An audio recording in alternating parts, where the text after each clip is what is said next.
Hello everyone, स्वागत है आपका तक्षशिला एजुकेटर्स में। मैं एसपी शर्मा लाइव स्टूडियो से। जैसा कि मैंने अपने पिछले वीडियो में आपको कट ऑफ के बारे में एनालिसिस किया था, तमाम तरह के फ़ोन मार रहे थे, कई स्टूडेंट कांटेक्ट भी कर रहे थे और कह रहे थे कि सर मेंस में क्या स्ट्रेटजी होनी चाहिए। तो आज मैं बीओ के मेंस की स्ट्रेटजी के बारे में बात करूंगा कि आखिर आपको प्रिपरेशन किस अंदाज में करनी चाहिए, कैसी करनी चाहिए। तो उसको ध्यान में रखते हुए आज मैं बात करता हूं। इसके तहत आपके पास में जब आप मेंस में जाएंगे तो पहली आपकी प्राथमिकता होना चाहिए कि मेंस का सिलेबस क्या है। सिलेबस को आप अच्छे से रीड करें, सिलेबस को सिस्टमेटिक जो आप नोट्स बनाएं उसको सिलेबस को आप अपनी कॉपी पर नोट कर लीजिएगा। और यहाँ पर मैं सिलेबस के बारे में जब चर्चा करूँगा तो थोड़ा सा आपसे बात करना चाहता हूँ। जैसे यहाँ पर 2 पेपर होंगे, 2 पेपर होंगे। एक सामान्य अध्ययन का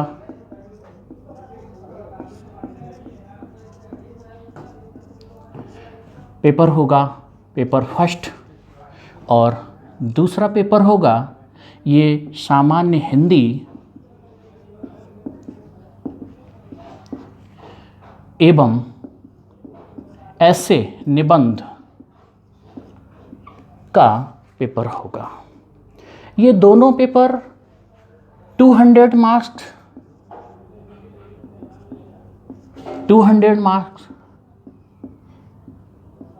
के हैं।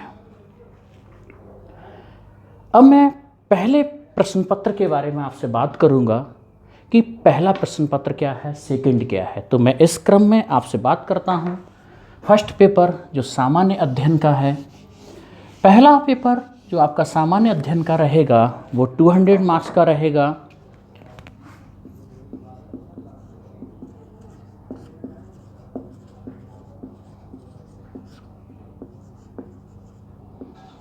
और इसमें आपको 3 घंटे का समय मिलेगा। ये समय अवधि जो रहेगी वो 3 आवर्स रहेगी। इसमें आपको 40 प्रश्न होंगे। प्रश्नों की संख्या, क्वेश्चन नंबर होगा वो होगा, प्रश्न होंगे 40 जो कि 3 सेक्शन में डिवाइड होंगे, section A, section B, section C. इस तरह से प्रश्नों की जो संख्या है वो 3 सेक्शन में डिवाइड होंगे। सेक्शन ए में आपको जो प्रश्न होंगे वो 10 प्रश्न होंगे, जो कि इसकी जो वर्ड लिमिट है, शब्द सीमा है, वो है 10 प्रश्न होंगे। और इसमें शब्द सीमा 125 वर्ड्स यानी कि 125 शब्दों की सीमा होगी। 125 शब्द होंगे मित्रों। यहाँ पर 125 शब्द जो होंगे, इसमें से ईच जो क्वेश्चन होगा वो क्वेश्चन होगा आपका 10 मार्क्स का। यहाँ पर जो मार्क्स होंगे वो कितने होंगे, 10। और कुल मिलाकर ये जो फर्स्ट सेक्शन है ये आपका 100 मार्क्स का होगा। 100 मार्क्स का होगा ये आपका फर्स्ट सेक्शन। सेक्शन बी होगा। सेक्शन बी में आपके लिए 10 क्वेश्चन मिलेंगे। सेक्शन बी में भी आपको 10 क्वेश्चन मिलेंगे, 10 प्रश्न होंगे।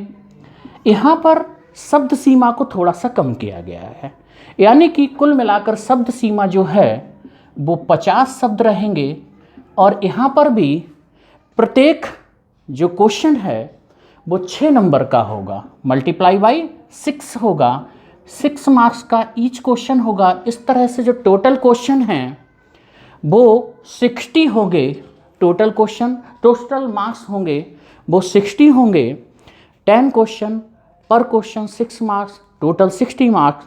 और यहाँ पर वर्ड लिमिट है वो 50 शब्द है। तीसरा सेक्शन, सेक्शन सी होगा। सेक्शन सी में आपके पास में क्वेश्चन जो होंगे वो प्रश्न होंगे 20 प्रश्न।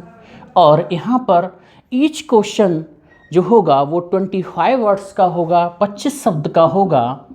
और प्रत्येक जो क्वेश्चन होगा वो मात्र 25 शब्द हैं, तो नंबर भी कम होंगे उसी रेशो में। ये प्रत्येक क्वेश्चन है वो 2 मार्क्स का होगा और ये कुल मिलाकर ऐसे 40।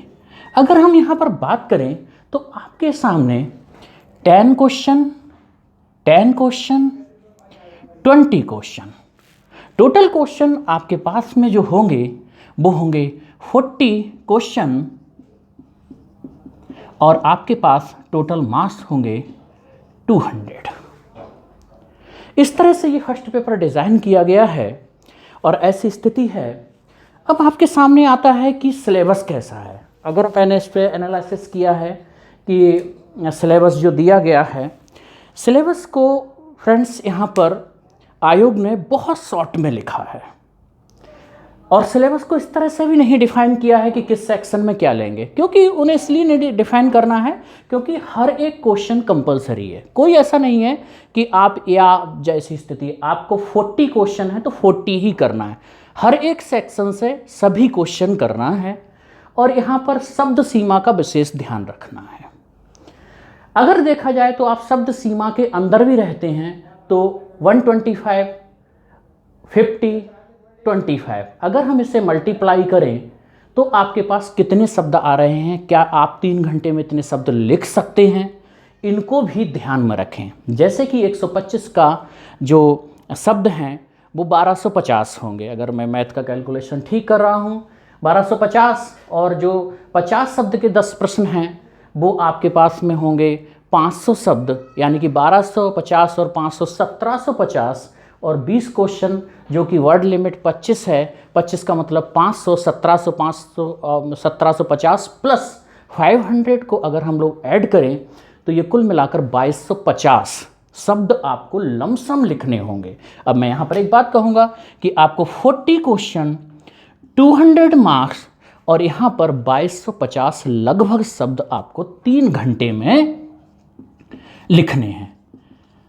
देखिए, मैं यहाँ पर सिलेबस को डिस्कस करने से पहले आपको एक चीज़ बता देना चाहता हूँ कि जब आप मुख्य परीक्षा में जाएंगे, प्रवेश करेंगे, तो वहाँ पर आपको कॉपी मिलती है।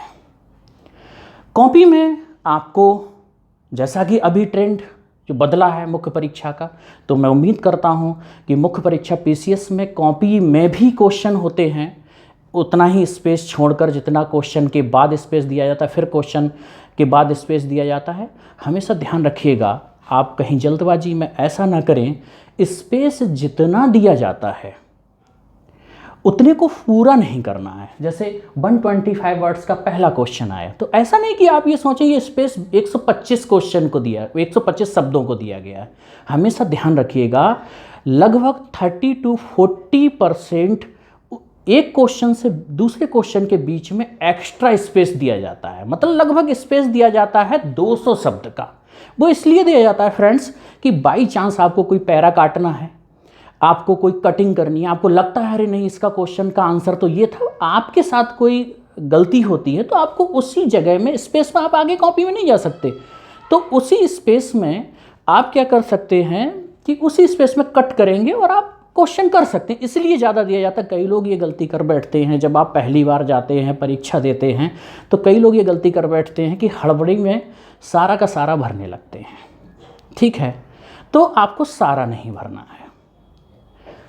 तो पहले तो ये ध्यान रखना है कि सब नहीं भरना है, शब्द सीमा को रोक के रखना है, और ये अधिकतम 125 होता है। फ्रेंड्स, मोस्टली हिंदी भाषा भाषी जो छात्र होते हैं, हिंदी थोड़ा सा देर में लिखी जाती है, इंग्लिश की अपेक्षा हिंदी देर में लिखी जाती है। आपको इंग्लिश में कहा जाए युधिष्ठिर और हिंदी में युधिष्ठिर कहा जाए, द्रोणाचार्य कहा जाए, तो ये बहुत अंतर होता है। जैसे आप देखते होंगे कि सरकारी जो भी जॉब निकलते हैं उनमें अगर कोई टाइपिंग के लिए मांगा जाता है तो पर मिनट हिंदी के जो शब्द सीमा होती है वो कम करी जाती है और इंग्लिश की ज़्यादा रखी जाती है। लगभग 5 शब्द का अंतर होता है, आप किसी भी जॉब में देखिए। इसका मतलब हिंदी देर में लिखी जाती है। तो आप ये नहीं कि 125 के 200 शब्द लिख रहे हैं, 125, आप कोशिश करिए 5-10 शब्द कम में ही क्वेश्चन को निपटाएं, क्योंकि आपको क्वेश्चन पूरे करने हैं, क्वेश्चन छोड़ के नहीं आने हैं, क्वेश्चनों को आपको पूरा करना है। अगर आपने बहुत 125, 130 या 120 शब्द में लिखते रहे और आपके एंड में जाके कहीं 10, 5, 8 क्वेश्चन छूट गए तो वो आप पूर्ति नहीं कर पाएंगे।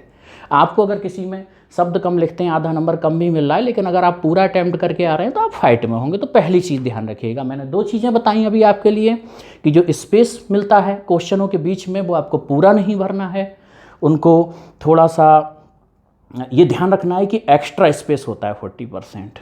दूसरी चीज़ ध्यान रखना है कि अटैम्प्ट सभी करने हैं। अब आती है बात यहाँ पर कि सिलेबस में दिया क्या गया है। यहाँ पर मैं आपको एक चीज़ बता देना चाहता हूँ कि जो सिलेबस मुख्य परीक्षा दिया है वो थोड़ा अजीबोगरीब ढंग से इन्होंने दिया हुआ है। अजीबोगरीब ढंग से मतलब जैसे पीसीएस के सिलेबस में आप जाएंगे तो पीसीएस के सिलेबस में पीसीएस में 4 पेपर होते हैं जीएस के सामान्य अध्ययन के, first, second, third and fourth. तो वहाँ 3 जो प्रश्न पत्र होते हैं फर्स्ट, सेकंड, थर्ड, उनमें जीएस होता है जिसमें history, geography, polity, economy, science, social issue, IR जैसे तमाम मुद्दे होते हैं। करंट अफेयर्स भी होता है और वर्ल्ड हिस्ट्री भी होता है। फोर्थ पेपर जो होता है पीसीएस मुख्य परीक्षा में वो एथिक्स का होता है। तो वहाँ पर क्या किया गया है कि पर पेपर में जैसे उन्हें अगर एग्रीकल्चर का सिलेबस दिया है तो उन्होंने एग्रीकल्चर के अंदर जाकर यूनिटों को भी ओपन किया है। आपके बीओ में जो सिलेबस दिया है वो इस तरह से दिया है कि भारत का इतिहास, क्या सिलेबस दिया है, कुछ भारत का इतिहास। पहली चीज़ मैं बताना चाहता हूँ कि यहाँ पर वर्ल्ड हिस्ट्री नहीं दी है, भारत का इतिहास दिया है। दूसरा चीज़ है कि भारत का भूगोल।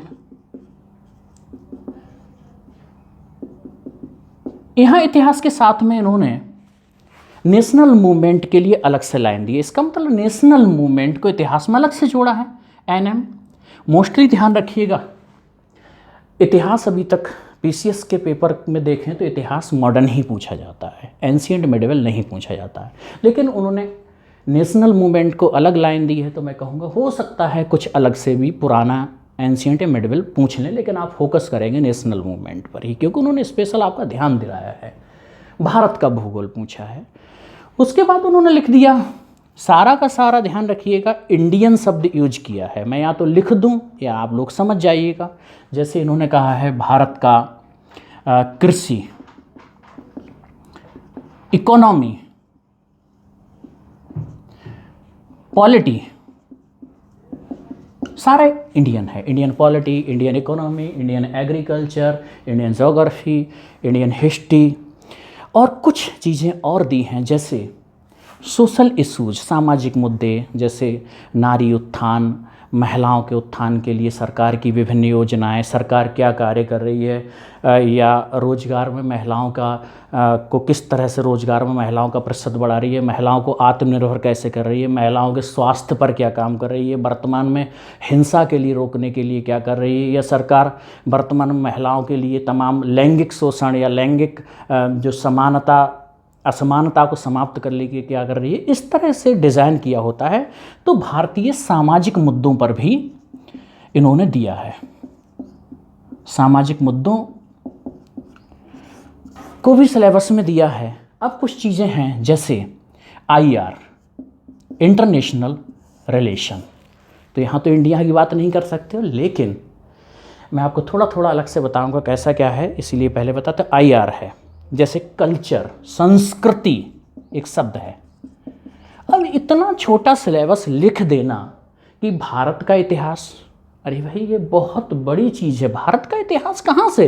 भारत का इतिहास तो हड़प्पा सभ्यता से लेकर 1947 देखा जाए तो सिलेबस में 1962 तक का सिलेबस भी है। कई लोग ये कहते हैं कि हड़प्पा सभ्यता से लेकर 1947, नो, सिविल सर्विसेज में मानव की उत्पत्ति से लेकर 1962 तक का सिलेबस है, जिसमें कई तरह की पर्सनालिटी आती हैं, कई तरह के कि जवाहरलाल नेहरू का क्या है योगदान, या पंचशील तक पहुंच जाता है कि भारत में पंचशील या नॉन अलाइनमेंट मूवमेंट, गुटनिरपेक्ष आंदोलन तक पहुंचता है। इसका मतलब वो बात की तक बात करता है। लेकिन आपको फोकस करना है, वो करना है नेशनल मूवमेंट पर। इंडियन ज्योग्राफी इतना लिख देना आसान काम नहीं है, इंडियन एग्रीकल्चर। अब मैं बात करता हूँ इनमें क्या करना है आपको।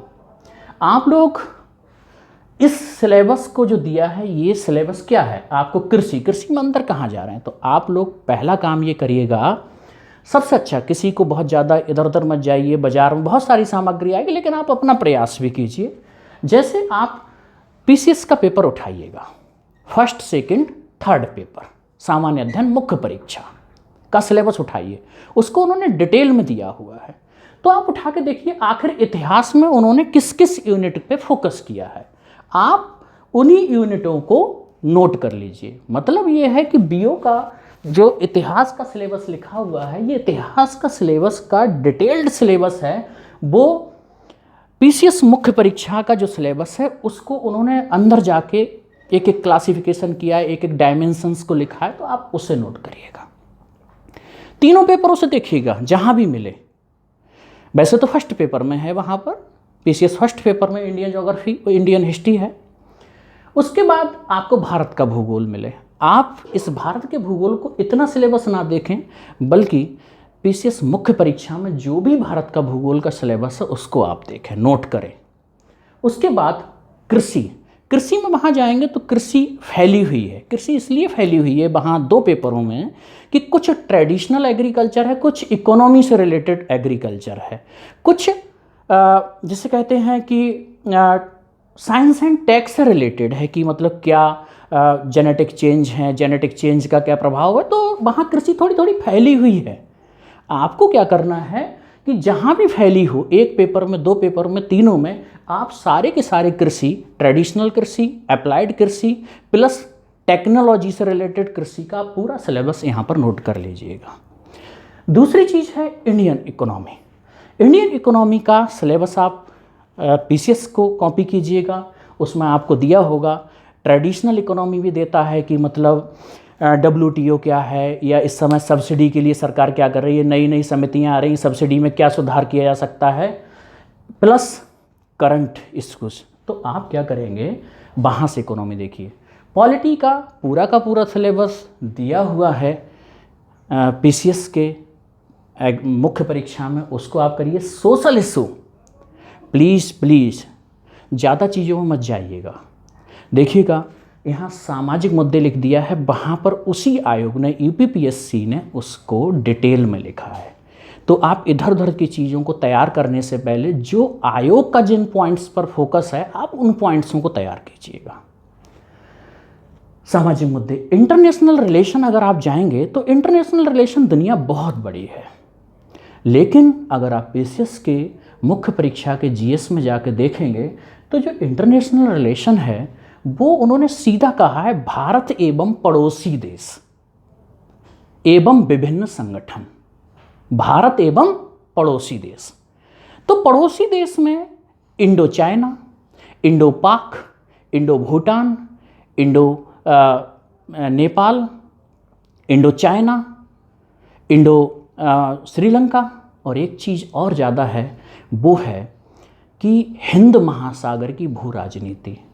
फ्रेंड्स, एक क्वेश्चन आपका, हिंद महासागर की क्या भूमिका है, उसमें क्या भारत का रोल है, या उसके बदलते परिदृश्य का सामरिक महत्व भारत पर क्या पड़ेगा, इन पर देखिएगा। फिर बात ऐसे संगठनों की, उसने कहा है सिलेबस में कि ग्रुप्स, संगठन कैसे हैं कि संगठन में आपको जैसे सार्क है, बिम्स्टेक है, मतलब आप कोशिश ये करिएगा जिनमें भारत उसका सदस्य देश है, या भारत की एक्टिविटी उन संगठनों में ज़्यादा है, तो ऐसे संगठनों पर जाइए। अब अगर विश्व में कुछ चीज़ों पर बात कर सकते हैं, जैसे हम दूर जाएं तो इंडो अमेरिका रिलेशन की बात कर सकते हैं, इंडो रशियन की बात कर सकते हैं। आजकल एक क्वेश्चन बहुत आ रहा है, ये तो पड़ोसी देश के भी मैंने बताया था, फिर इंडो अमेरिकन, दूर जाके इंडो रशियन है, या इंडो पैसिफिक एरियाज़ के बारे में। पैसिफिक में क्योंकि अमेरिका ने अपनी पैसिफिक पॉलिसी में इंडो पैसिफिक करा है, मतलब इंडिया को भी अभी लेटेस्ट जोड़ा हुआ है।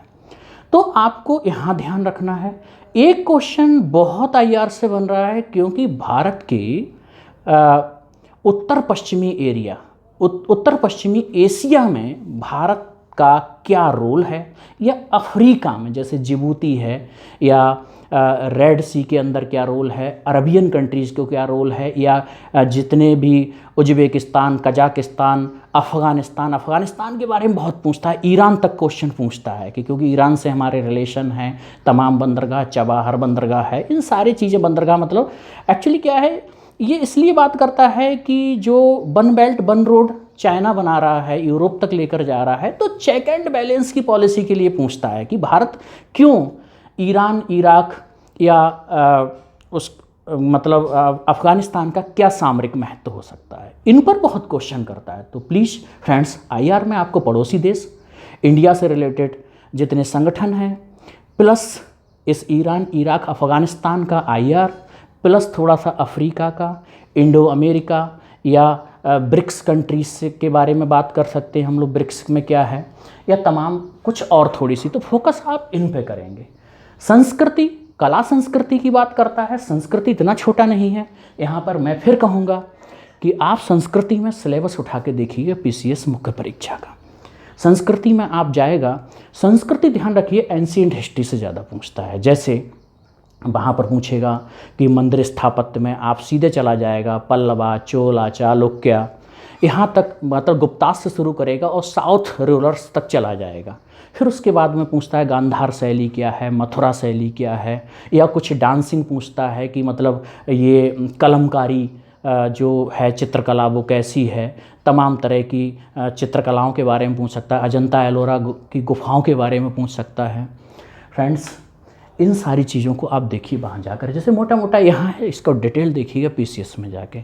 आपको एक काम और करना है, देखिए शब्द सीमा बहुत कम है, शब्द सीमा बहुत कम है। 125 शब्द होना या 50 शब्द होना या 25 शब्द होना। 25 शब्द का तो मतलब ये है फैक्चुअल प्री की तरह याद होना।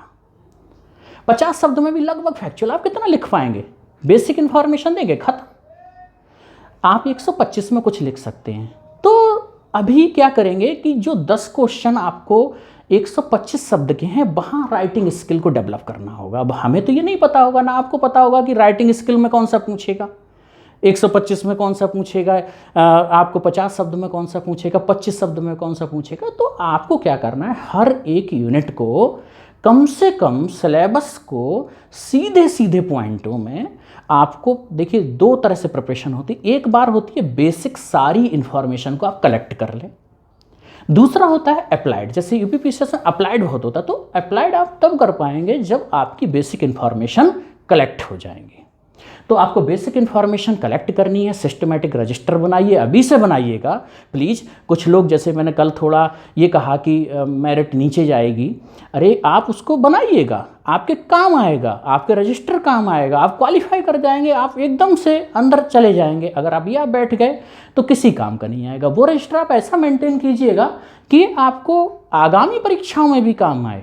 तो इसलिए प्लीज़ इसको सिलेबस यहाँ से देखिए, इसका डिटेल्ड पीसीएस के सिलेबस को देखिएगा, ठीक है। समय की सीमा होती है, इसलिए मैं बहुत ज़्यादा इसके अंदर नहीं जा रहा हूँ। जहाँ तक है आप इसकी नेचर को समझ चुके होंगे। अब मैं बात कर रहा हूँ आपसे सेकंड पेपर के बारे में।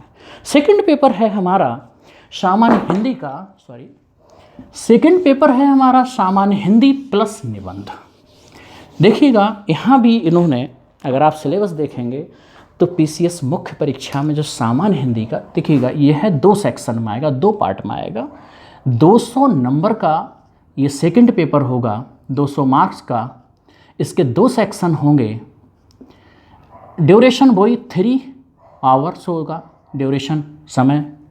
और यहाँ पर देखिएगा, यहाँ हिंदी जो है, और दूसरा सेक्शन होगा ऐसे निबंध का। दूसरा सेक्शन क्या होगा, निबंध का होगा। हिंदी के सिलेबस को इन्होंने ओपन किया है, ये अच्छी बात है। और निबंध में इन्होंने अलग बोला है। तो मैं पहली बात कर लेता हूँ हिंदी के पार्ट की, जो पार्ट ए होगा हिंदी का। यहाँ हिंदी के पार्ट में इन्होंने सिलेबस को ओपन किया है, और ओपन सिलेबस के बाद यहाँ जहाँ तक है, मुझे है थोड़ा सा ये कि हिंदी 100 नंबर की रहेगी और 100 नंबर के ही निबंध रहेंगे। जहाँ तक है 50-50 नंबर का एक रहेगा। हिंदी की बात करते हैं हम लोग, तो हिंदी में इन्होंने क्या किया है कि पीसीएस मुख्य परीक्षा में भी हिंदी का सामान्य हिंदी का पेपर आता है, तो यहाँ पर इन्होंने पहला ही सिलेबस में पार्ट लिया है पत्र लेखन। पत्र लेखन में क्या होता है? पत्र लेखन लिया है इन्होंने। पत्र लेखन में क्या होता है? शासकीय, अर्ध शासकीय, अधिसूचना, आलेखन कैसे कैसे होते हैं? शासकीय पत्र। अब यहाँ पर ध्यान रखिए, जो लोग इंग्लिश मीडियम वाले हैं वो इंग्लिश मीडियम में नहीं लिख सकते। सामान्य हिंदी का पेपर है तो ये लेटर आपको हिंदी में ही लिखने होंगे। शासकीय पत्र, उसके बाद आपको अर्धशासकीय पत्र होते हैं, और अधिसूचना, और अधिसूचना के बाद में होता है आपको पत्र आलेखन वगैरह होता है, एक दो चीज़ें और etc। देखिए, इसके बाद मैं आपको ऐसे ही बोल देता हूँ, विलोम शब्द, 5 विलोम, 10 विलोम, कम पर्यायवाची शब्द, बर्तनियाँ, बर्तनी कहते हैं, स्पेलिंग करेक्ट करना, हिंदी में बर्तनी बोला जाता है। उसके बाद में वाक्य शब्द होते हैं, मुहावरे होते हैं, लोकोक्तियाँ होती हैं, और यहाँ पर एक है उत्तर प्रदेश की बोलियाँ। मतलब बोलियों से मतलब है कि पूर्वांचल में कैसी बोली जाती है, पश्चिमांचल में कैसी बोली जाती है, ब्रज भाषा कहाँ बोली जाती है, उनको थोड़ा बहुत बेसिक चीज़ें।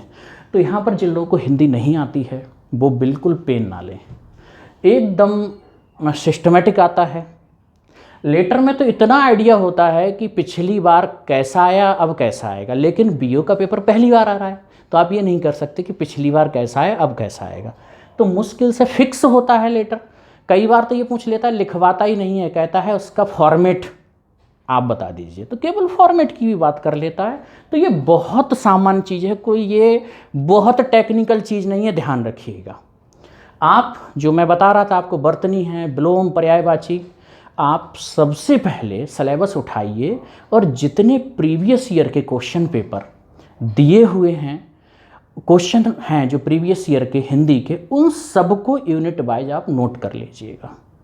ऐसे आपको हर एक से, जैसे विलोम से या किसी से 2-2, 3-3 पेज आपको नोट करने पड़ सकते हैं, या बाज़ार में बहुत सारी बुक्स भी हैं, उन बुक्स में डायरेक्ट आपको प्रिंट मिलेगा। जैसे कुछ यूनिटें आपको भी मिल जाएंगी, जैसे आरओ के पेपर है तो उसमें अभी बाज़ार में भी कुछ नई नई सामग्रियाँ आई हुई हैं, मैंने देखा था, तो आपको डायरेक्ट भी लिखा मिल जाएगा। या आप पृथ्वीनाथ पांडे को देखेंगे जाकर तो उन्होंने लिख रखा है कि पीसीएस में ये आए हैं, लोअर में ये आए हैं, तो आप सीधे सीधे नोट करिए, मोटी किताबों चक्कर मत रखिए, आपसे तैयारी कीजिए, अभी से स्टार्ट कीजिएगा।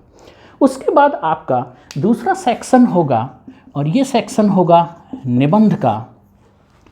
निबंध आपको ए और बी होगा, आपके पास 1, 2, 3 निबंध एक सेक्शन से होंगे। ऐसे ही निबंध के दूसरे सेक्शन से भी आपको 3 होंगे, और होगा, यहाँ पर आपके पास चॉइस होगी, यहाँ पर मैं और लिख दूँ, अथवा अथवा अथवा, मतलब किसी भी तरह से एक पर्यावरण या आपको अप्लाइड क्वेश्चन, मतलब पर्यावरण हो सकता है, या वर्तमान की जैसे डिजास्टर्स की, या पर्यावरण क्षय क्यों हो रहा है, या कुछ ऐसे मुद्दों से एक पार्ट होता है लगभग, जिसको थोड़ा सा हम कहें पर्यावरण या साइंटिफिक हो सकता है, या ऐसा भी निबंध हो सकता है कि वर्तमान में भारत की स्पेस में क्या भूमिका है, स्पेस में क्यों जाना चाह रहा है, या स्पेस का क्या महत्व है, इस तरह से भी क्वेश्चन हो सकता है। एक होता है आपको साहित्यिक, जैसे कहते हैं दार्शनिक, एक पोर्शन होता है मोस्टली पॉलिटिकल एंड दार्शनिक, और एक होता है थोड़ा साइंटिफिक। तो आप अपनी चॉइस के अनुसार, ऐसा नहीं एक ही पोर्शन, इनमें भी आपको चॉइस मिलती है। इंटरेस्ट की एरिया ऑफ इंटरेस्ट होता है, यहाँ भी एरिया ऑफ इंटरेस्ट होता है, आपको एक एक क्वेश्चन करना है। इस प्रकार से आपका निबंध हो जाएगा। आपने बहुत सारा समय दिया है, यहाँ पर मैं लास्ट में सिर्फ 2 मिनट लेना चाहूँगा। फ्रेंड्स, प्रिपरेशन आज से स्टार्ट कीजिए, प्रिपरेशन का वेट मत कीजिए। बहुत तेज़ी से करने का ना मन करे तो आप सिलेबस को उठाइए, बहुत ज़्यादा मत जाइएगा। आपके पास किताब हो या ना हो, देखिए 125 शब्द में बहुत टेक्निकल, बहुत स्टाइलिस्ट, या भूमिका बनाना और ये निष्कर्ष निकालना, ये सब कुछ ज़रूरत नहीं है। आप इंटरनेट के विकिपीडिया, मैं यहाँ पर थोड़ा सा औरों से अलग बात कर रहा हूँ, इंटरनेट के विकिपीडिया पर भी आप सर्च कर सकते हैं सिलेबस के तमाम पार्ट जो आपको नहीं मिल रहे हैं।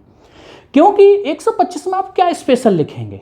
कुछ स्टूडेंट्स का मेरे पास में कॉल आता है कि सर लिखा होता व्याख्या करें, टिप्पणी करें, आलोचनात्मक परीक्षण करें। अरे ये सर, ये 10 साल 5 साल पुरानी स्थिति है जब 600-400 वर्ड में क्वेश्चन का आंसर लिखना होता था। 3 घंटे में 8 क्वेश्चन आते थे, 5 लिखने होते थे। चॉइस का चक्कर, मतलब चॉइस भी रहती थी और उसमें आराम से भूमिका, निष्कर्ष, इन सारी चीज़ों को लिखा जाता था। अब ये भूमिका निष्कर्ष का टाइम नहीं है। अरे कहाँ आप 25 शब्द में कौन सी भूमिका शुरू करेंगे, कौन सा निष्कर्ष निकाल लेंगे। आप कंटेंट दे दें, ये भी बड़ी बात है। और आपको 40 क्वेश्चन देखने हैं, तुरंत मूड बदलना है, अगला ज्योग्राफी का तो अगला सोशल इशू का, सब कुछ बदलना है। यहाँ एक चीज़ और ध्यान रखिएगा, हमेशा जब आप क्वेश्चन करना शुरू करें तो कभी छोटे कम नंबरों वाले क्वेश्चनों से शुरू मत कीजिएगा। क्वेश्चन हमेशा ज़्यादा नंबरों वाले से शुरू कीजिएगा। और जैसे कि 10 क्वेश्चन होंगे 10 मार्क्स वाले, उन पर शुरू करिए। और ज़रूरी नहीं कि आप 10 के 10 कर लें, आप क्वालिटी वाला क्वेश्चन करिए जिसमें आपको कंटेंट पता है। ऐसा नहीं कि कुछ लोग क्या करते हैं कि कुछ ना कुछ भरे आएँ। अरे ये सामान्य यूनिवर्सिटियों की परीक्षा नहीं है कि आपकी कॉपी को तोला जाए, वहाँ भी नहीं तोला जाता है। लेकिन आपके यहाँ पर क्वालिटी से लिखेंगे तभी आपको मार्क्स मिलेंगे। वरना अगर आप ज़बरदस्ती हर क्वेश्चन को लिखने की कोशिश करेंगे तो एग्जामिनर इरिटेट होता है, आपकी छवि नकारात्मक हो सकती है। इसलिए सीमाओं में लिखिए, क्वालिटी से लिखिए, तर्क फैक्ट के रूप में दीजिए प्रमाण। अपने व्यू देने का इसमें समय नहीं है 125 में। तो आप सिस्टमेटिक सिलेबस बनाना शुरू कर दीजिए और सिलेबस पर फोकस करिएगा। Okay, thank you. आज आप लोग मेरे साथ रहे हैं, धन्यवाद। आप पुनः मुझे एक बार और देख रहे हैं, थैंक यू।